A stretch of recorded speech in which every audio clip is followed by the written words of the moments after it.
શિક્ષાપત્રી સુંદરતી,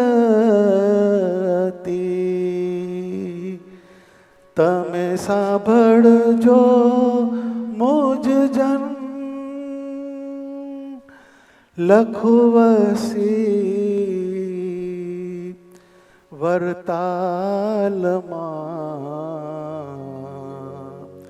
આ છે છેલ્લા વચન, આ છે છેલ્લા વચન.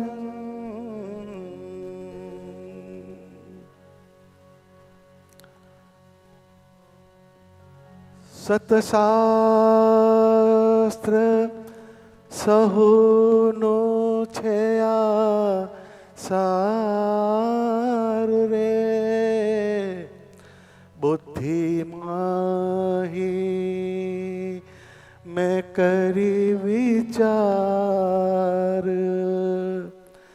પછી શિક્ષાપત્રી લખી સારી, પછી શિક્ષાપત્રી લખી સારી, મનવાંછિત ફળ દેનારી, મનવાંછિત ફળ દેનારી.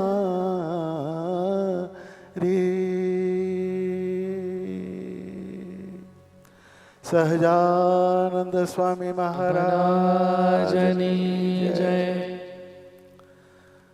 ભગવાન સ્વામિનારાયણે આજ્ઞા અને ઉપાસનાનું જ્યાં કેન્દ્ર બનાવ્યું એવા વડતાલમાં શ્રીજી મહારાજે જ્યાં સ્વહસ્તે શિક્ષાપત્રી લખી હતી એના પ્રાંગણમાં આજે શિક્ષાપત્રીની સુંદર રસમય કથાનું જેમને રસપાન કરાવ્યું એવા સ્નેહી વિદ્વાન વક્તા પૂજ્ય નારાયણચરણ સ્વામીજી, પૂજ્ય લાલજી મહારાજ, તેમજ આ સમગ્ર આયોજનના અધ્યક્ષ પ્રેરક એવા અમારા પરમ સ્નેહી પૂજ્ય નવતમ સ્વામીજી, પૂજ્ય નારાયણચરણ સ્વામીજી, પૂજ્ય ધર્મજીવન સ્વામીજી, પીપી સ્વામીજી તથા અત્રે પધારેલા સર્વે સંતોના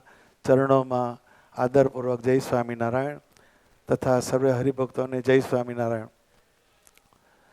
સંવત 1882ના પ્રબોધિનીના ઉત્સવ પ્રસંગે મહારાજ વડતાલ પધાર્યા અને પ્રબોધિનીનો ઉત્સવ ધામધૂમીથી એમણે ઉજવ્યો અને વડતાલમાં સ્થિર વાસ કરવાનો મહારાજે સંકલ્પ કર્યો અને પ્રાગજી પુરાણી થકી શ્રીમદ ભાગવતજીના પંચમ સ્કંદ અને દસમ સ્કંદનું વડતાલમાં મહારાજે શ્રવણ કર્યું અને કથાની પૂર્ણાહુતિ નિમિત્તે શ્રીજી મહારાજે વડતાલમાં વસંતોત્સવનો સમયો ઉજવ્યો અને કથાકાર પ્રાગજી પુરાણીને વસ્ત્ર ઘરેણા દક્ષિણા આપીને એમનું પૂજન કર્યું અને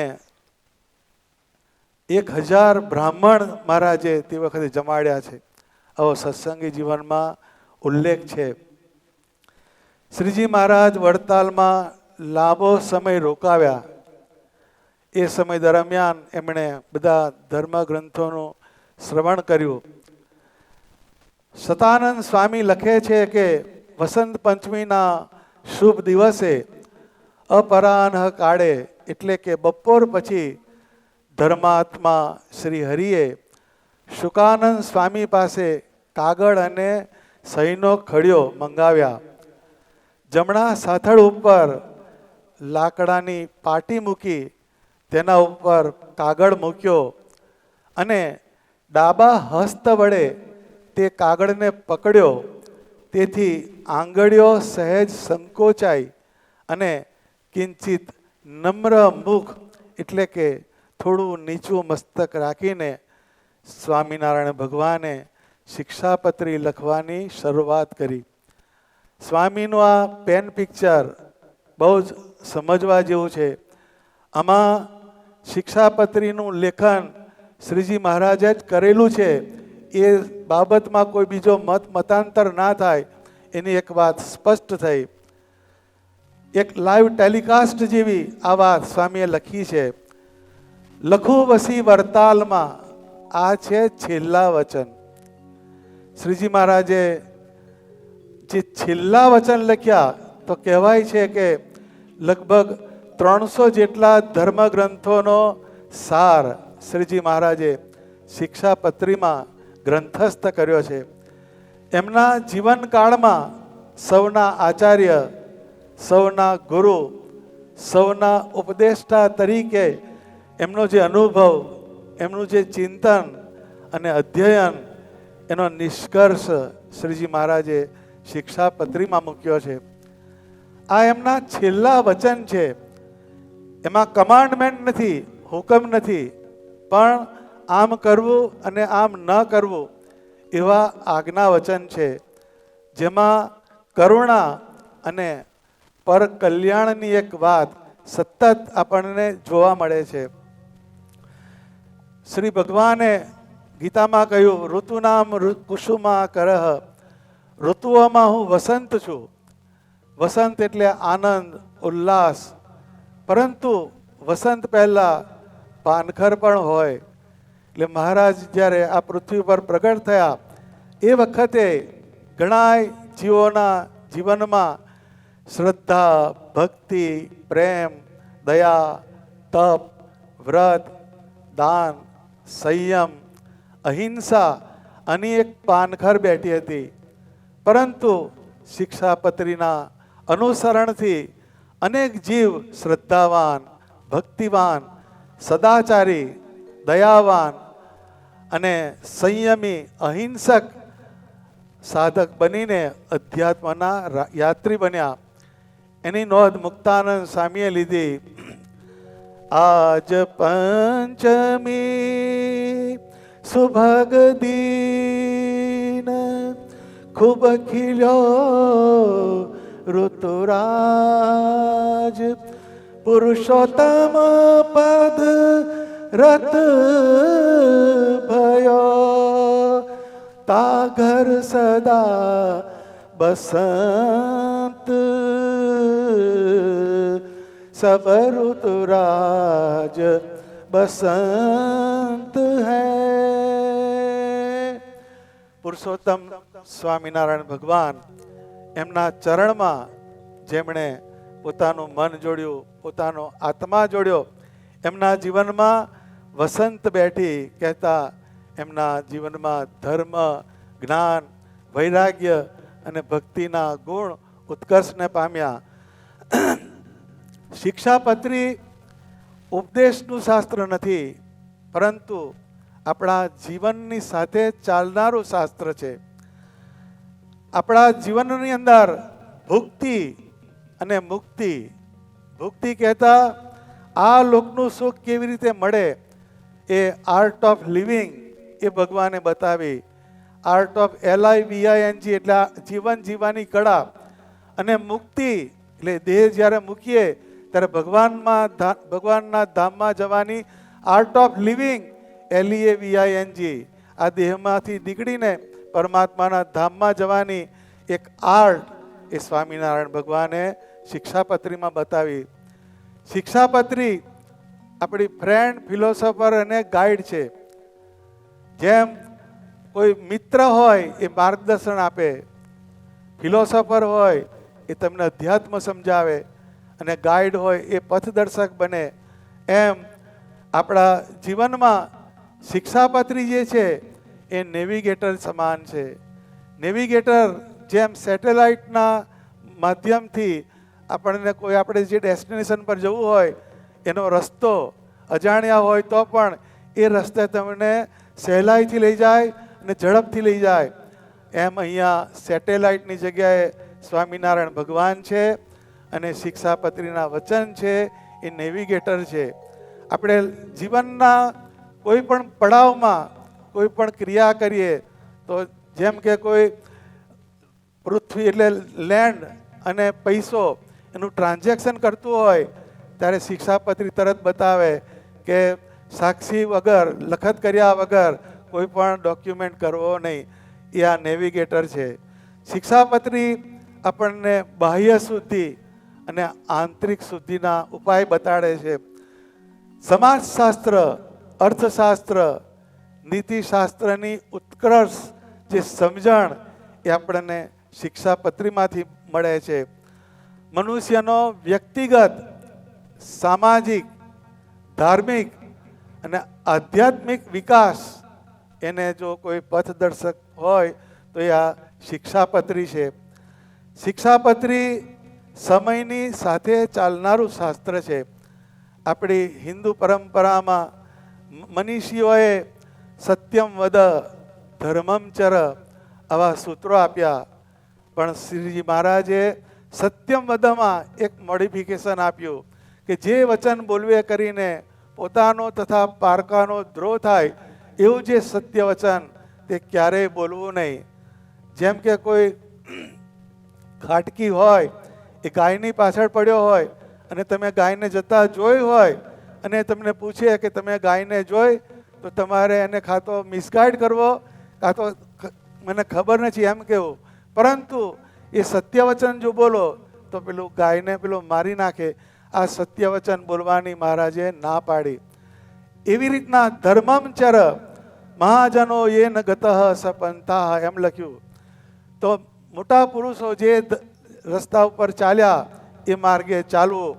પણ શ્રીજી મહારાજે એમાં એક મોડિફિકેશન આપ્યું કે પૂર્વે થયા જે મોટા પુરુષ તેમણે જે ધર્માચરણ કર્યું હોય એ જ ગ્રહણ કરવું, પરંતુ અધર્માચરણનું ક્યારેય ગ્રહણ કરવું નહીં.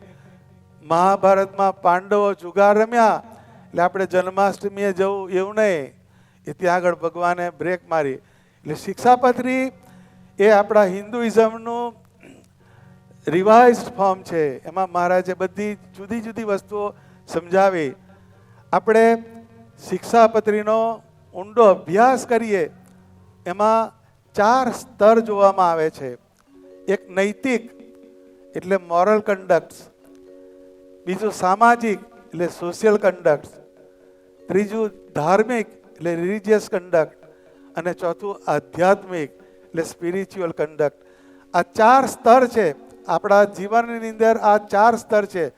એમાં મોરલ કન્ડક્ટ એટલે નૈતિક આચરણ, સદાચાર વગરનો માણસ ગમે એવો ગુણવાન હોય, ગમે એવો રૂપવાન હોય, ગમે એવી એનામાં કળા હોય, પરંતુ જો સદાચાર ના હોય તે બધું નકામું પડે. તો સ્વામિનારાયણ ભગવાને શિક્ષાપત્રીમાં એક આજ્ઞા કરી કે અમારા સત્સંગી તેમણે કોઈ જીવ પ્રાણી માત્રની પણ હિંસા ન કરવી અને જાણીને તો ઝીણા એવા જૂ, માકડ, ચાચડ આદિ જીવની હિંસા ક્યારેય ન કરવી. શ્લોક 11. શ્રીજી મહારાજ કેવા દયાળુ છે, એમણે નાનામાં નાના જીવની પણ કેરટેકિંગ કરી. શિક્ષાપત્રી જેવો ગ્રંથ જૂ, માકડ અને ચાચડથી ચાલુ થાય છે. એ પહેલું સ્ટેપ એ છે મોરલ કન્ડક્ટ. પછી મહારાજ લખે છે ધર્મ કરવાને અર્થે પણ ચોરનું કર્મ ન કરવું. શિક્ષાપત્રી શ્લોક 17.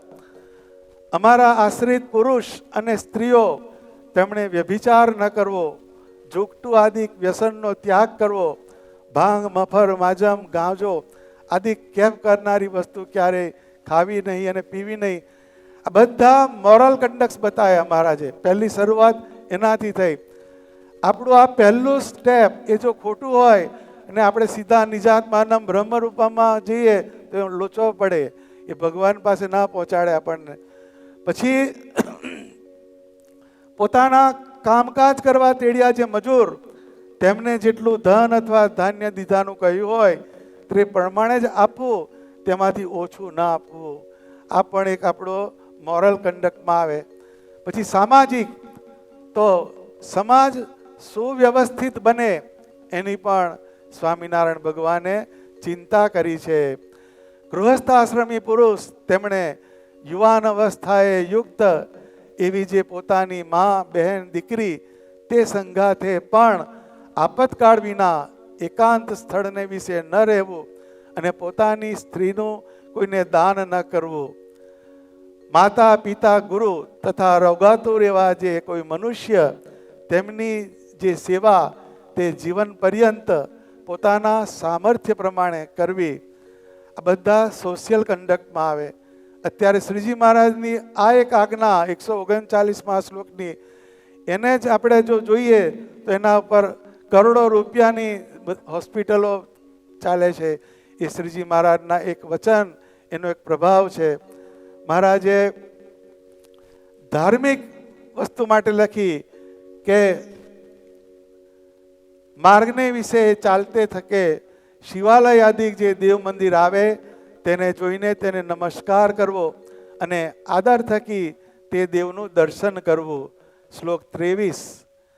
અને અમારા જે આશ્રિત, તેમણે વિષ્ણુ, શિવ, ગણપતિ, પાર્વતી અને સૂર્ય એ 5 દેવ જે તે પૂજ્યપણે કરીને માનવા. શ્રાવણ માસને વિશે મહાદેવજીનું પૂજન જે તે બિલ્વપત્ર આદિ કે કરીને પ્રીતિપૂર્વક સર્વ પ્રકારે પોતે કરવું અથવા બીજા પાસે કરાવવું.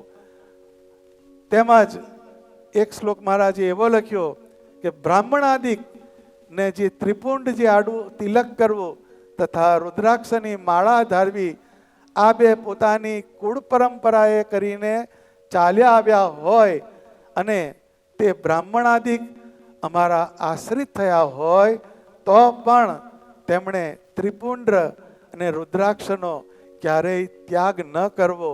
શ્લોક 46. આ શ્રીજી મહારાજની કેવી વિશાળ દ્રષ્ટિ કહેવાય કે કોઈ પણ ફેથને એમણે નકારી નથી. એમણે બધી ફેથનો સ્વીકાર કર્યો છે અને એમણે બધાને સત્સંગમાં લીધા છે. અને નારાયણ અને શિવજી એ બેનું એકાત્મપણું જાણવું, કેમ જે વેદને વિશે એ બેયનું બ્રહ્મ રૂપે કરીને પ્રતિપાદન કર્યું છે.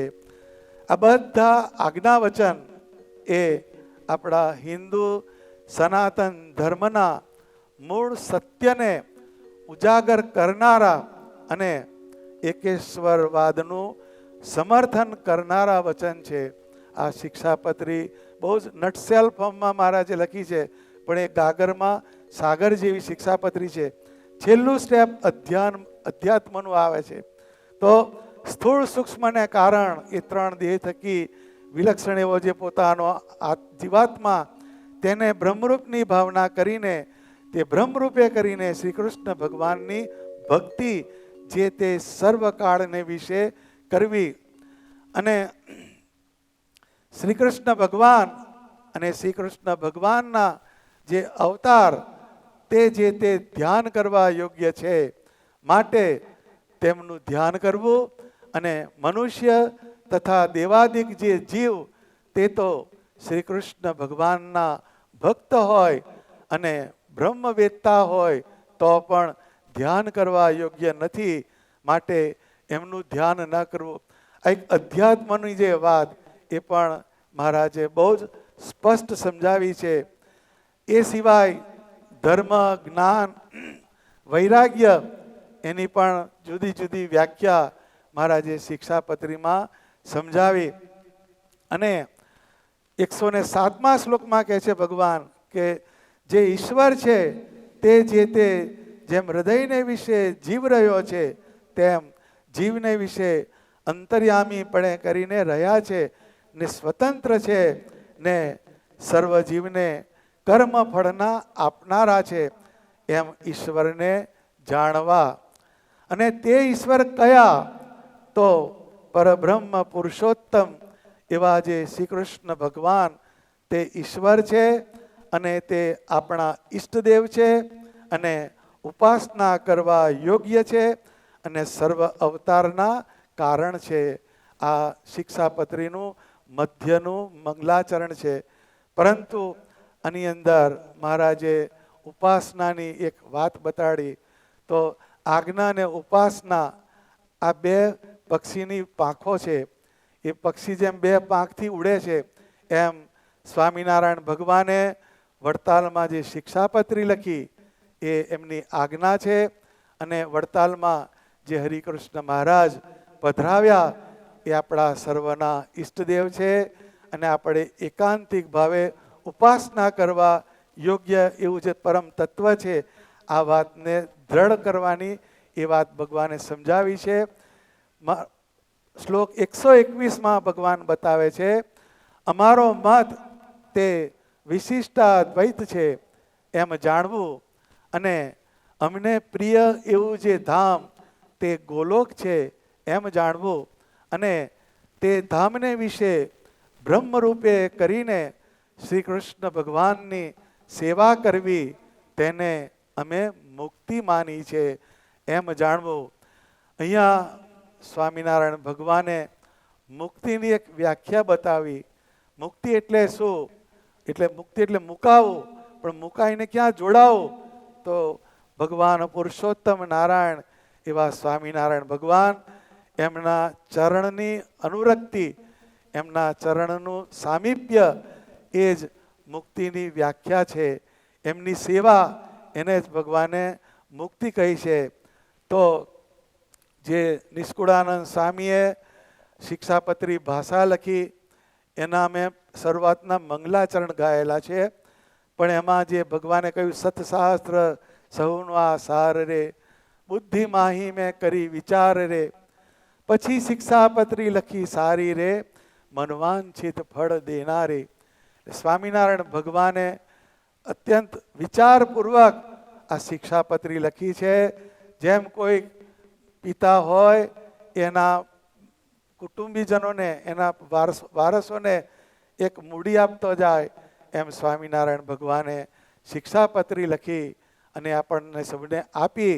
એ ધર્મ, અર્થ, કામ અને મોક્ષ આ ચાર પુરુષાર્થની સિદ્ધિ કરાવનાર આ મંગલ શિક્ષાપત્રી સ્વામિનારાયણ ભગવાને આપણને સૌને આપી. આપણે ભાગ્યશાળી છીએ. મહારાજ એક વખતે ગઢપુરમાં બિરાજ્યા હતા. એમની ઉત્તરાવસ્થાની વાત છે. તો નિત્યાનંદ સ્વામી એમના ચરણ ચાપે છે. ભગવાનને સ્વામી કહે છે કે મહારાજ અત્યારે હવે બહુ કઠણ કાળ આવશે. તો કે સ્વામી તમે અમને કેવા સમજો છો? કે મહારાજ તમે પુરુષોત્તમ નારાયણ છો.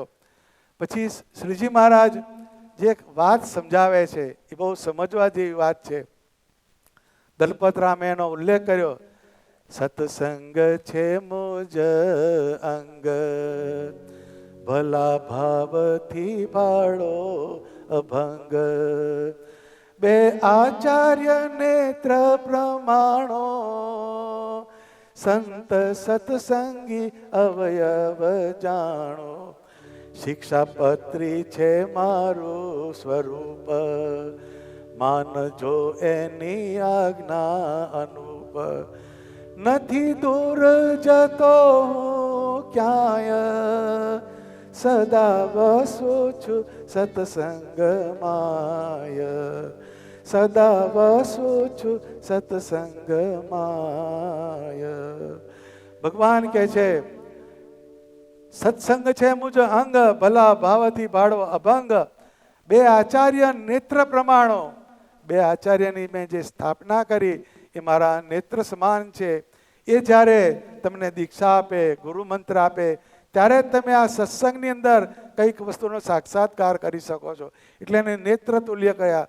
બે આચાર્ય નેત્ર પ્રમાણો, સંત સત્સંગી અવયવ જાણો, શિક્ષાપત્રી છે મારું સ્વરૂપ, શિક્ષાપત્રી એ મારું વાણી સ્વરૂપ છે, માનજો એની આજ્ઞા અનુપ, એની બધી આજ્ઞાઓ જે છે એના પ્રમાણે રહેજો, નથી દૂર જતો હું ક્યાંય, સદા વસું છું સત્સંગ માય. એમ સ્વામિનારાયણ ભગવાન એમના સ્વરૂપનો, એમના વચનનો સાક્ષાત્કાર કરવો હોય અને ચાર પુરુષાર્થની સિદ્ધિ કરવી હોય અને આ લોકમાં સુખી થવું હોય અને પરલોકમાં સુખી થવું હોય તો એ શિક્ષાપત્રી જે છે LICની પોલિસી જેવી છે. જીવન કે સાથ ભી और जीवन के बाद भी એ શિક્ષાપત્રીને આપણે આત્મસાત કરીએ અને શિક્ષાપત્રી આપણી સાથે ચાલનારું શાસ્ત્ર છે. જેમ તમે 5 × 20 એ મેથેમેટિક્સ તમે સ્કૂલમાં મૂકીને નથી આવ્યા, એ તમારી સાથે ને સાથે ચાલે છે. એમ આપણા જીવનની અંદર શિક્ષાપત્રી આપણી સાથે ને સાથે ચાલવી જોઈએ. જેમ આપણે ચાલતા હોઈએ, ગાડી પરથી પસાર થતા હોય ગાડીમાં, તો વચ્ચે કોઈ દેવાલય આવે તો એને આદર થકી નમસ્કાર કરવો. એ જે આજ્ઞા જે છે આપણા જીવનની સાથે એ ચાલનારું શાસ્ત્ર છે. તો સ્વામિનારાયણ ભગવાન આપણને આ એમની વાણી સ્વરૂપા શિક્ષાપત્રીની આપણને મોટામાં મોટી એક ગિફ્ટ આપતા ગયા. એ બહુ જ મોટી વાત છે. વર્ષો પહેલાં બોડલિન લાઇબ્રેરીમાં શિક્ષાપત્રી ઉપર એક કામ થયું, 25 વર્ષ પહેલાંની વાત છે. તો એમાં એનું ડિજિટલ ફોર્મ બનાવ્યું. તો એનો જે હેડ ઓફ ધી ડિપાર્ટમેન્ટ હતા ડૉક્ટર ગિલિયન એવિસન, એનો એક કલીગ અહીંયા વડતાલ આવેલો અને અહીંયા મળેલા, એની સાથે 1 કલાક કોરસ્પોન્ડન્સ કરેલો. પછી એણે મેં વાત કરી કે તમારી પાસે ડોક્યુમેન્ટ છે પણ એનું કન્ટેન્ટ અમારી પાસે છે. એ શું કહેવા માગે છે? અમારી પાસે જ. તમારી ફિઝિકલ ડોક્યુમેન્ટ તમારી પાસે જ. પછી એમને હરિમંડપ જે છે ત્યાં લઈ ગયો. ત્યાં એને બેઠો એ થોડી વાર ને એને અંદરથી એક જુદી ફિલિંગ આવી ને બહુ સારી વાત લઈને ગયા. ટૂંકમાં આ શિક્ષાપત્રી છે, આ સમુદ્રાન સત્કીર્તિએ નમઃ, ભગવાનની સમુદ્ર પર્યંત કીર્તિને ફેલાવનાર આ ભગવાનની વાણી છે. એ પરમાત્માનો જે આકાર અને એમનું વાણી સ્વરૂપ, આ બેનો આપણે સમન્વય રાખીએ એટલે એક ભગવાનની મૂર્તિ, ભગવાનનો મંત્ર અને ભગવાનનું શાસ્ત્ર એ આપણા જીવનની અંદર ખોરાક, હવા, પાણી ને ખોરાક, એવું આ 3 વસ્તુ છે. હવાની જગ્યાએ મૂર્તિ છે, પાણીની જગ્યાએ મંત્ર છે અને ખોરાકની જગ્યાએ શાસ્ત્ર છે. આ 3 વસ્તુ વગર આપણું એક્ઝિસ્ટન્સ નથી. એમ મૂર્તિ, મંત્ર અને શાસ્ત્ર, આ 3નો સમન્વય થાય અને આપણે આ શિક્ષાપત્રીના વચનને અનુસરીએ અને આ લોકમાં અને પરલોકમાં સુખી થઈએ એવી આ શિક્ષાપત્રી, એનો આ પૂજ્ય નવતમ સ્વામીજીએ એની કથાનું આયોજન કર્યું. એ બહુ જ પ્રશંસનીય વાત છે. આ કથાના આયોજનમાં જેણે તન મન ધનથી જે સહકાર આપ્યો હોય એ સર્વેનું સ્વામિનારાયણ ભગવાન મંગળ કરે એવી પ્રાર્થના સહિત વિરમું છું. સહજાનંદ સ્વામી મહારાજની જય.